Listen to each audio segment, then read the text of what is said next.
Hello, this is your host, Todd Lewis of the Braves of Folly podcast. Don't forget to like, share, and subscribe and hit the notification bell.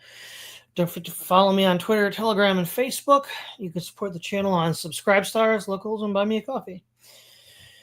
So while we wait for some people to come in, as a little preamble to tonight's episode, it's going to be a little spicy tonight. It's entitled, Why the Dissident Right is Feminine Coded. Now, in a sense, you could say that most of modernity is degenerate, and those worst elements of female behavior are normative even for men. So we have things like man babies and temper tantrums and all that. But the problem, and this is something that, over the last 14 years, let's say, because I was introduced to the dissident right in 2011, is that it really just does have a lot of these.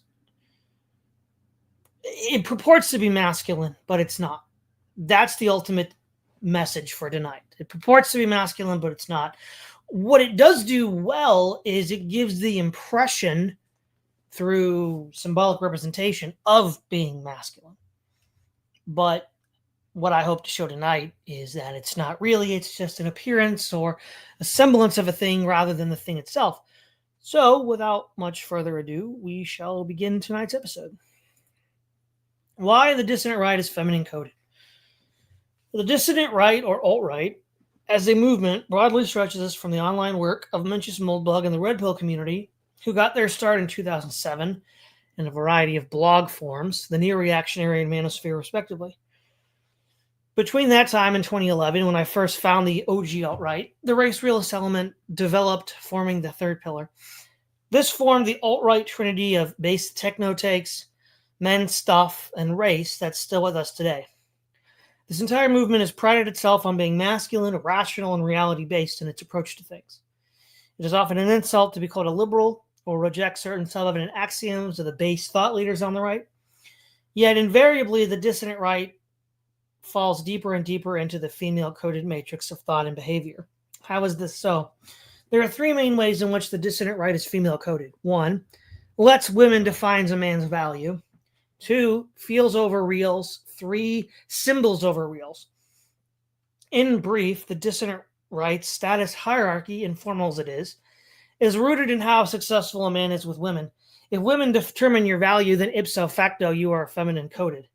For the dissident right, from thought leaders to anons, life is not a game to be navigated by reason, but feels. Feel your way through life.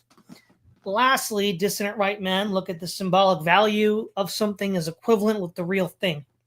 For example, the symbolism of getting married and wifing the girl is seen as a mission accomplished, box checked, regardless of whether she's a battle axe or not, or if the man is a lout or not. All that matters is he did the thing, bro. If you look at men and women, we can formulate a certain mindset profile, a psychic dossier, as it were. Men can be coded as direct, rational, and results-based. Women can be coded as indirect, emotional, and feelings-based. If I'm going to claim that some movement is feminine-coded, I first need to define what a masculine-coded person or movement is. Having done so, I will then need to demonstrate how this identity relation fails. By fail, I mean that the dissident right fails to establish the identity value of being masculine. We live in an existential age. By this, I mean that in the absence of established and agreed upon meta-narratives, as existed in the past, modern persons utilize their own experiences as the lens through which they view reality and judge what works or not. In some sense, this is hardly surprising or even bad. Yet it should be obvious to all that no one man can have all the necessary knowledge or experience in navigating life derived from his own experience in life. History, literature, religion, and tradition all exist in order to supply that lack. You don't want to reinvent the wheel every generation. Aristotle defines man as a rational animal. That is, he has an animal body with the needs of an animal body, but can rise above instinct and sense by using reason. Reason is a latent trait in man that must be cultivated. Let us compare and contrast how rational man versus existential man would navigate life. Rational man would realize that in order to act, he needs to understand himself, his environment, and his desired goal, all of which take intensive study, reflection, and thought to define, relate, and execute. Yet, if one is to achieve any long-term goal, one must. He would first study logic and learn how to think. Then he would learn about the world he lives in by studying history, philosophy, and religion in order to form a basis for thought and action. He would then scientifically act, and at least in his mind, do after action reports on what he did and if it achieved the desired outcome or not.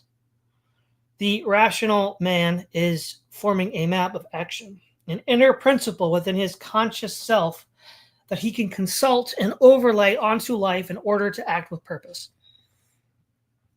Existential man views all of life through the narrow purview of his own experience. He does not care to learn about the world at large. If he does, it is only so he's better able to gratify his desires, not to formulate a map of action. Existential man believes he already has a sufficient inner map for action with the various impulses and desires warring within him as the source. The problem here is that if two desires conflict, the only possible resolution is that the stronger desire wins. Not only does this risk unexpected and undesirable results, such motives give no guarantee of bringing the actor closer to his desired outcome. Existential man acts not based on the outworking of rational thought, but of feelings. You know, what the DR claims women do. It gets your noggin jogging. In fact, it is worse than that. Not only does he act from his emotions rather than reason, he rejects even the idea that one could form an inner roadmap for action based on reason in his inner consciousness. A thing is what a thing does. This man acts as a spoiler for the forces of unreason. He shouts down and ridicules the man who seeks to build a rational picture for action, saying things like, "Don't be a rationalist, bro," or "Kuhn destroyed the basis for a rational construction of science," or "There is no such thing as a value-neutral worldview." This is just microwave postmodernism. This isn't really surprising with all the talk about postmodern right. All of this cumulatively undermines a rational construction of reality. Having defined these two men based on how they relate to reason, let us see how they are more or less masculine coded. Rational man either is in the process of forming or has formed a rational matrix for decision making, the inner map for life. He prefers the shortest path between 2 points and is able to reason analytically, that is backwards, to peel behind the symbol to see what really is signified. The existential man uses his own subject desires and impulses to form a crude framework for action. A life map that is often wrong and has no necessary relation to the world outside of his own mind. He loves being lost in the sauce and drama maxing. All he cares about is checking boxes. If perchance the goods weren't what were advertised, aka slop, he's like, OMG, I love slop now. With these two masculine archetypes in place, why do I think the dissident right fails the rational identity relation test? This could be a separate show all by itself, but in fact it probably will be. But to keep things short, this inner map for action stored in the recesses of one's consciousness, formed by reason, is so far from their minds that they never even think to ask if they should build it. The quickest and easiest way to build this map is to familiarize yourself with history. If you develop a working knowledge of history from ancient Egypt to the present day, you learn that there are universal rules for action that are independent of time, place, race, sex, and ideology. From there, you study logic and learn how to relate the symbols you have to each other. Lastly, as the man acts, he will compare his own results to these two sources and correct as necessary. I have never met anybody on the dissident right who can do this. In fact, I have not met or seen or heard anybody who even know what I am talking about. They are living in a fever dream. Now we shall turn to concrete examples of the online right being feminine coded. The red pill. The RP or red pill community can be divided into 3 categories: pickup artists or PUAs, men's rights advocates or MRAs, and men going their own way or MGTOW. In this overall critique of the RP community as feminine coded, I am not including the MGTOW, for they are definitionally men seeking to define their value themselves, not with reference to women. The PUAs are the largest group, as they propose to offer practical solutions to the issue of men struggling in relationships with women. MRAs, though less of a force today, were focused on addressing the legal sources of privilege that women have in our modern society. The manosphere is rooted in framing life in the socio-sexual hierarchy with its alphas, betas, gammas, and omegas. This is a crude biological and psychological framework that grades men based on their outward appearance, how they comport themselves, and how successful they are with women. This is the centerpiece of the manosphere. By centerpiece, I mean whether one defines oneself in line with or in opposition to the socio-sexual hierarchy, one is forced to define oneself in relation to this structure of thought. As stated above, MGTOWs define themselves in opposition to this value system. In general, the MRIs do as well. For example, Paul Elam coined the term zeta male to describe a man who is not defined by the socio-sexual hierarchy. That being said, the PUA and PUA adjacent groups are by far the largest force in the manosphere, and this value schema bleeds into all elements in subtle ways. It must be stated again just how puerile and feminine this is. Remember, boys and girls, feminism is the enemy here, where women define men's place in society. So let's just formulate a new based form of female valuation. Let's call it the longhouse and fetishize being defined by women in a different way. Modernity is deeply sick, and this sickness bleeds into the way the sexes relate to each other. How does the PUA attempt to find the solution? Gimmicks. Everything is a gimmick for these guys. They teach you all sorts of psychological manipulation tactics, ways to veil your true intentions, and subordinate reason to desire. A truly rational man would subordinate desire to reason, but an emotional man will subordinate reason to desire. He will use reason insofar as reason helps him to achieve whatever indulgent activity he wishes to engage in with minimal blowback to himself. The PUA correctly identifies that modern society hacks our biology and psychology. So he is going to hack it back and enjoy the decline. By hacking women's biology and psychology, he claims he will teach you how to spin plates, pick up chicks, and wife the girl. Of course, results may vary. All of this is reliant on testimonials and sloganeering rather than measurable data. For example, elements of the black pill community argue that the advice isn't universal and only works for some of the lucky guys. Either way, there is no way to record or verify the notch count of Mr. PUA. After total burnout, you get the Aaron Clary grift, where he pivots into advice for men and women who are quote-unquote post-relationships called the menu. This breeds a mindset of saying things like unicorns don't exist. It would be nice, but let's be real, or romance is a crapshoot. Well, yeah, relationships with the opposite sex would be that way if you go into every relationship with an emotional framework for maximum utility extraction. There is a word for this: predator. These are the kinds of guys who in the 90s and the aughties were liberals plowing the field. After market saturation, they pivoted to the right. Having exhausted the right, they now pivot to a value system outside of the socio-sexual hierarchy, such as Roosh or even Aaron Clary. These are just con men moving from market to market. For all their bluff and bluster about pattern recognition, the PUAs fail to recognize the most basic pattern. If you want to form a stable relationship with the opposite sex that is long-lasting and mutually enriching, you have to use reason. Back to the inner action map. You have to know what you want, what your environment is, and what your goal is. In modernity, this will be mapped onto a biological human male acting in the sexual marketplace for the affections of a biological human female. All the inputs that go into defining these relations will take some time in formulating and finding, but formulate and find you must if you wish to have the desired outcome. There is an inner logic, as in all things, to this life quest, and you would only pretend there isn't if you want to extract profit from the situation. Remember, solutions kill profits, so let's just keep that in mind. There is a cheat sheet of sorts, the symbolism of true myth. In fairy tales, fantasy literature, and more, the man, if he is to succeed in this course of action, must be of a pure heart. All the stories agree that a pure-hearted hero can find the pure-hearted princess. The deep magic is stronger than modernity, but then being pure-hearted gets in the way of enjoying the decline. This is the fundamental error of the PUA. Certain actions which, if taken, will necessarily preclude you from a certain result. Mr. Plate Spinner will never find the princess. He has marred himself in such a way, both physically and mentally, that he is broken. He lacks the inner guiding principle to find her, and even if he did, he would lack the comprehension to know he had found her. The PUA cannot find the pattern in love to find the unicorn because he is broken and defective, profiting off other people being so too. Feels over reals. Partly from observation, partly from experience, the DR Anon loves feels over what is real. There are two examples of this: neo-reaction and religion. Given the nature of our modern society, much of the economy is geared towards STEM jobs, such as programming and engineering, or commercial jobs, such as investments, real estate, and financial services. Most of the successful men on the right have some variety of these as their job. Mulbug exploited gaps in the OPSEC of programmers to seed the right with his ideas. These men pride themselves on being, quote, reality-based and rational.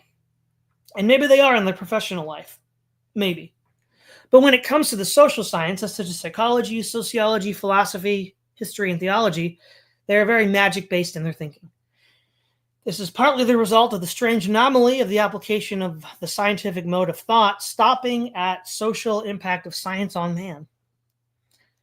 We can break down scientific thinking into two parts, theory and praxis. Theory describes the rational relation of symbols into a theoretical and correct description of a thing. And praxis is the execution of said theory to achieve some goal.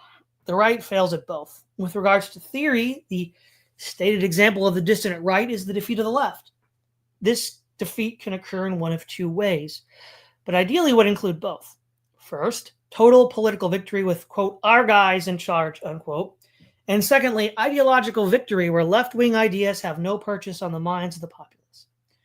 If we define these goals, a rational and scientific approach, not that the right offers that, would be to define what set of conditions, if achieved, would constitute victory. After that, one would then define and determine the conditions we currently live in, and finally propose a mechanism for getting us from point A to point B in the shortest possible path. You know what we got instead? Neo-reaction, the biggest pile of crap imaginable. Neo-reaction says, let's look at all the failures on the right over the last 300 years and channel these spirits in a totemic ghost dance that will only cause us to make the same mistakes again. A very simple and obvious dictum is ignored here. If X was insufficient to stop Y in the past under more ideal conditions than at present, ipso facto, it is insufficient in direct proportion to the inferior conditions we are currently living under today. What neo-reaction is saying is this. Let us look at all the mechanisms before that failed to stop the left and do it all over again. You're literally building a mechanism that doesn't work. This needs to be seen as something distinct from learning from the past. One might look at the Stuarts, Bourbons, and Romanovs and say, we want to preserve what goods they preserved and correct the errors they made in fighting the left. In that case, you'd have to formulate a theory of history and historical action that looks at these failures and argues for certain alterations to said political system, such that with said alterations, you leverage their strength to beat the left. This, needless to say, does not happen. To highlight this methodology, I propose we look at the U.S. Founding Fathers and the Constitutional Convention. The Federalist Papers can be seen as a series of political science notes designed to examine, reflect on ancient and medieval republics, and then formulate a new theory of government to preserve liberty and avoid what took down previous forms of such regimes in the past.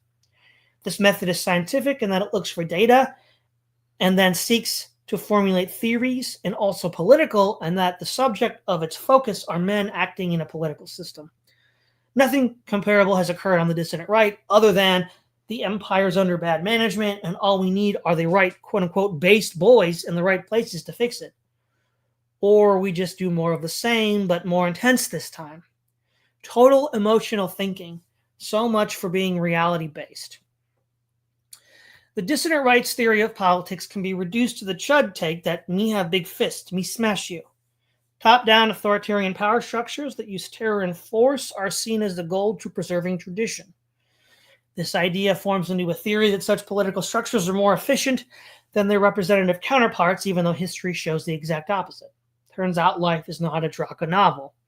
This thinking has more in common with the USSR and its secret police, political terror, and standing armies than anything like a pro-Western force. A lot of this is rooted in the work of Hans Hermann Hoppe, who in his Democracy, the God That Failed, used a crude and simplistic form of political thought that fetishizes capital. He literally drops the phrase, preserves capital stock, all the time. Sorry, dude, but the goal of politics is not to preserve capital stock as such, but to preserve the social structures necessary for human life. Read Aristotle. Moving to praxis, we see the predatory personality rising again. I'm going to make this real simple. Why does the left win? The left wins because they understand everything is downstream from the mind. Thought precedes action. That is why the left has captured institutions of education and the arts, including but not limited to music, film, and theater. They portray themselves as the enlightened ones, the cool ones, the good guys. What is the right's answer? Nothing. Absolutely nothing. The only solution to this is dismantling education. No education does not equal a solution to bad education. Well, not quite nothing. There is the grift after all. Dissident right thought leaders are really businessmen rather than political revolutionaries or statesmen. They see a market, disaffected white guys. They carefully look at all the factors that negatively impact said white guys. Then they formulate a highly subjective and personalized solution to said problems. These guys are confidence men. They want you to trust them. They want you to think they are just like you. In this case, the POAs are a good example, and I will not reiterate them here. But by creating a cult of personality geared towards pointing out the environment these disaffected white guys are living in, and then giving them bogus courses of action to take, such as bankroll my life by buying a bunch of useless swag that makes you feel good and makes me rich, he walks away with the bank and poor Alanon is worse off than before. This explains the content burnout we are seeing all across the board today. Content wasn't meant to inform, educate, or to provide solutions. It was to mystify, mislead, and surprise in order to pick your pocket at worst, or at best to keep you in a state of fearful anticipation to meet the thought leader's emotional needs. A sort of OnlyFans for the right. Needless to say, none of this helps us, quote, base anons, unquote, reclaim institutions of higher education. And, actually beat the left. When it comes to applied engineering, the dissident right leaves much to be desired. By applied engineering here, I mean in terms of the social sciences. Let's look at one important one, faith. Many people on the dissident right correctly identify the need for a true and higher spirituality in order to fight the materialism of modernity. Yet across the board, they either construct or turn to the most poorly constructed spiritual machines imaginable. Let's define things here. We have the Anon and we have God. The Anon wants to talk to God and grow in his spirituality. You know what you don't do? Go to a system that adds unnecessary and useless steps in the process of finding God. While there are atheists and agnostics on the dissident right, they are in the minority. The two largest camps are either neo-pagans or neo-reactionary Christians. Neo-pagans can either be Norse, Celtic, or Hellenic in orientation, with all the attendant gods and goddesses. Reactionary Christians tend to be high church, fetishizing symbolism and how the church makes them feel, such as Catholics, Orthodox, and Anglicans. A minority due to gatekeeping or Protestant. Let's look at these three spiritual mechanisms and see which is better designed. KISS is an acronym for Keep It Simple Stupid. A major component of KISS is to only use as many moving parts as is necessary for the attainment of the goal. More moving parts means more energy inputs, more chances of breakage, and longer repair times. Paganism proposes thousands of gods corresponding to various forms of nature symbols. This is just bad engineering. There are too many gods for any one person to pray to. They don't even listen to you. Worse, they will even lie to you, and at times, if they feel neglected, will curse you. You just designed a contraption that doesn't work, Mr. Pagan.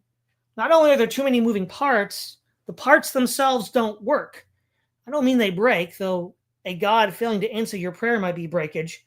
They don't even work as advertised, such as when a god lies to you just for the lulz. Reactionary Christians, as they are generally high church, have a similar problem.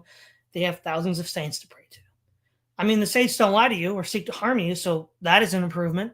Yet, in the end, there are thousands of them, and that is the same problem as the pagans. Too many moving parts and too many people to pray to in a lifetime. They're also finicky at best. In 1240, the Mongols sacked Kiev, a city dedicated to the Virgin Mary. Where was she? Sleeping? A thing is what a thing does, remember? As Christians, these persons, unlike pagans, admit God is omniscient, omnipresent, and omnipotent. This means that God can hear everyone's prayers and answer them. Last I checked, saints lack these omni qualities. I mean, why talk to the doorman when you can just talk to the boss? Protestant, while not really represented on the dissident right, this is the best engineered spirituality. You have 4 moving parts, not thousands. You have yourself, the Holy Spirit, the intermediary of Christ, and God the Father. You can view the Holy Spirit as a signal amplifier that boosts your divine sense to orient yourself to God. Through prayer, Christ is the conduit to approach the throne room of God the Father. Now we are cooking with hot oil, a streamlined and KISS-compatible engineering system to find God. Why the dissident right rejects such sound engineering is baffling. With such a failure in the application of the principles of engineering to these problems, one has to seriously ask, are these people even good at their professional careers? Are they ace coders, or do they design complex, convoluted Rube Goldberg machines in their code that against all odds, like their faith, creaks along somehow? All hail the Omnissiah. Nobody's going to design a line of code that takes thousands of lines to run when 4 will do. Why do this with faith in politics? Feels over reals. Symbols over reals. The level of psychological development for the men of the dissident right is that of a high school queen bee. It is all about being the center of attention, receiving the emotional energy of others directed to you in adoration, endlessly drama-maxing, and turning what should be a serious political movement into a soap opera. If we look at existential man, he is using symbols that are derived from his own untutored inner self, be they symbols of the subconscious or the flotsam and jetsam of popular culture, artifacts that were seeded into his mind. If he is able to, in his own life, match what he is experiencing with these symbols, then he thinks he's getting closer to achieving his goals. That this is not necessarily so is readily apparent without any further comment. Social interactions are a game for these men, and they would be very happy in the old Chinese imperial court with all the intrigues, trying to navigate the complex social relations between emperor, his courtiers, his concubines, the generals, the magicians, creates a never-ending loop of sensory stimulation that serves no purpose. Well, except one, to hide power. This is the fatal flaw of the right. Much of the social structures that develop in imperial societies, managerial societies, and capitalist societies serve the purpose of hiding power and the relations of power.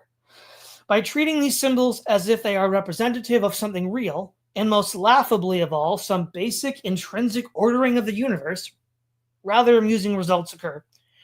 Treating the symbols of power as something real in themselves, rather than second-order simulations, is a waste of energy. Nobody intentionally puts himself in an energy sink. I am not saying that all symbols are fake, nor that what is real does not have symbolic representation. Far from it. What I am saying is that in the quest for reality-based symbols and the manipulation of such symbols is a scientific process that is the result of an orderly progression, not chasing the dragon. There is a real Slaneshi quality to modern dissident right men, a hungry ghost that seeks constant stimulation in based, masculine-coded ways, but in reality turns into something like Baron Harkonnen. This is where postmodernism kicks in. The dissident right man thinks that if he believes in his chosen symbols hard enough, they will transform reality. A sort of puerile solipsism. Yes, symbols can change reality, but they have to be real symbols, not simulacra constructs. The dissident right anon has no tools to differentiate between the two, nor does he desire to find them. Digital recording of some anon LARPer. You see, guys, my steward social persona is the best dressed dude in my community. He has all the swag. The girls love me. I'm just about to get that promotion in life. When all us base stewards with killer swag get in charge, then we'll show these Puritans what's what. In reality, he's a borderline schizo mama's boy, sublimating his mommy issues into Marian veneration. The fundamental problem with the symbols in this context is that truth is not the goal. The dissident right man wants a set of symbols that represent an image of what it looks like to win, where winning is him getting all his desires met. Forget that these desires are often in conflict. The problem is this is a radically subjective sense of winning. For example, I define winning as reclaiming educational institutions from the left. I don't know how pretty boy over there LARPing as Charles I gets us there. These are symbols that are the product of emotional sensation rather than rational reflection. You know, that thing that makes a man, but oh well, right? In conclusion, the dissident right is female-coded because it is an expression of existential man rather than rational man. This bundle of impressions lets women define his value in society, lets feelings trump reality, and loves the simulacra at the expense of reality. The PUAs are predators who, whatever their true level of success with women is, prey on vulnerable men who think they are getting advice on how to succeed with the opposite sex. In reality, they are getting milked. General-mented success is rooted in a rational outlook on life. Neo-reactionary bros are chronic losers who think refighting the Russian Civil War in exactly the same way the whites historically did will yield a different result. Insanity much? The spiritual bros love badly engineered spiritual systems that never bring them closer to God. The drama is way cooler than reality, bro. Slanesh is my homeboy. All of this is downstream from a mindset that values the appearance of things rather than the true nature of things. You know, that behavior in women that men on the right hate. All right, guys, we got GF, Wyatt's Torch, Wandering Panda, Credible Threat. Let's see. So we got in the chat here. Wandering Panda is a form of centralized authority necessary to DR thought. No.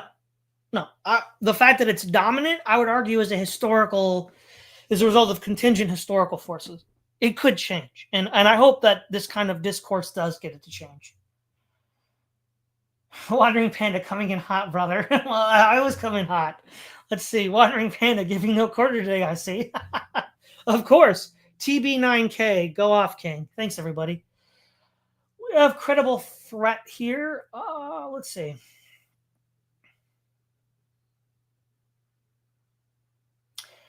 Reacting is feminine coded, leading is masculine coded. Yes.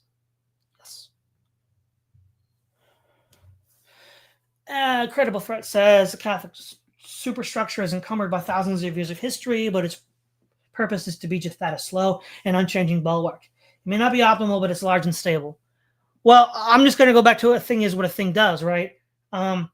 Who, as an institution, given what Francis and now what Leo have been saying, what is the Catholic Church doing? It's actively encouraging large-scale immigration into the United States. In dissonant right language, that's an invasion. And so if a thing is what a thing does, the Catholic Church is encouraging an invasion of the United States by, well, you guessed it, Catholic immigrants. I don't see how this is very controversial. I mean, it's going to hurt people's feelings, but a thing is what a thing does. I mean, so that's the real problem here. But then also, we still have the problems that I mentioned.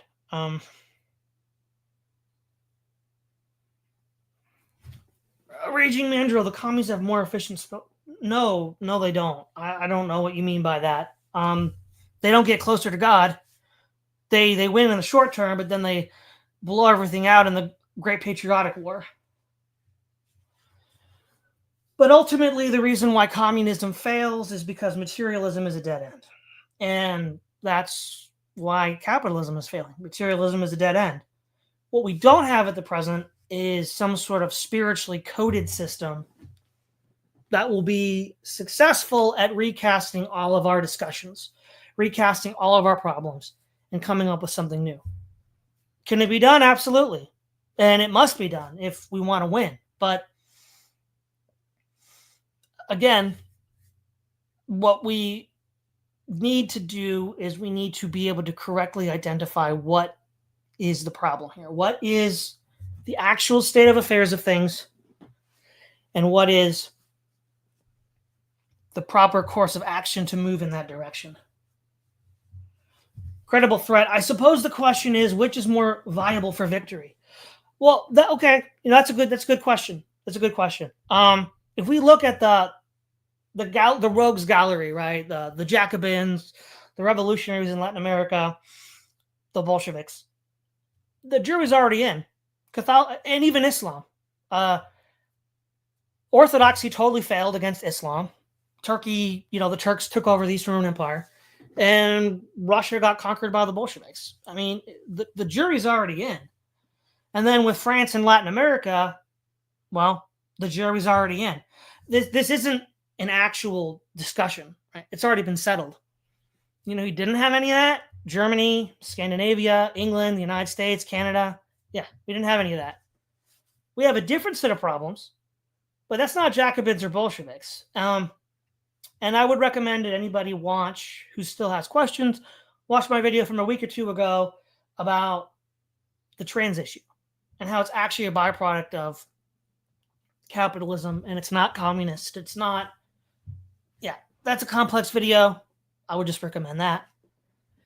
And all right, everyone, thank you for tuning in. This is Todd Lewis, the Praise of Fly podcast, signing off.